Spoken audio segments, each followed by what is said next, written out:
Hello guys! Nakapag-register na ba ang lahat doon sa Yakap program ng PhilHealth? Baka hindi pa, sayang din po. Baka narinig nyo na rin po na ang bawat member po ay pwedeng maka-avail ng 20,000 per year. So ano ang gagawin nyo? Baka hindi pa kayo nakapag-register. Pumunta po kayo at mag-download ng egov.ph. No? Nakita ko yung status ko sa PhilHealth, pati yung mga contributions ko. So, pwede nyo yung i-view ninyo hanggang sa gusto ninyo i-view. Kung naipaghuhulog ba kayo at magkano din, nakalagay din po doon kung magkano po yung inyong naihulog per month. Okay. So, nakita ko po na ang mga dependents ko ay yung dalawa kong unang anak at saka yung aking asawa. So, yung palang bunso ko ay hindi ko pa na-register. Ang laki-laki na niya. Grade 7 na siya. So, kanina po ay pinilit ko na magawa ng paraan na i-register na rin siya bilang aking additional dependent po.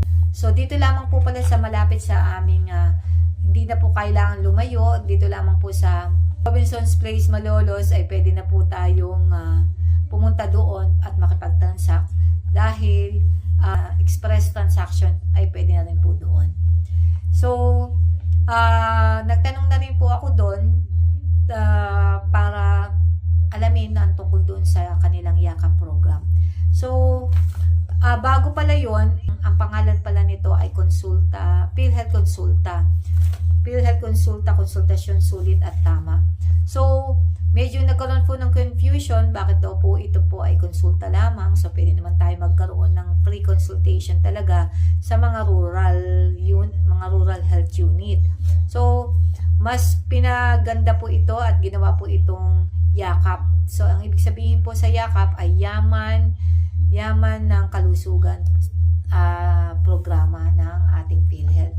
So, dito po, hindi lang po consultation ang ating pwedeng i-free, kung hindi pati yung kanilang mga other services and free medicines na rin po. So, binigyan po ako ng specific list of services included in the package. So, yung package po natin na 20K, no? So, may specific list of services included in the package po.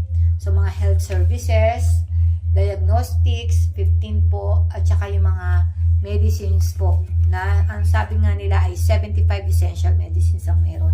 So, ito po ay luma na. So, dun po sa ating bago ngayon, may mga bagong accredited na hospitals at saka additional na free medicines na rin po.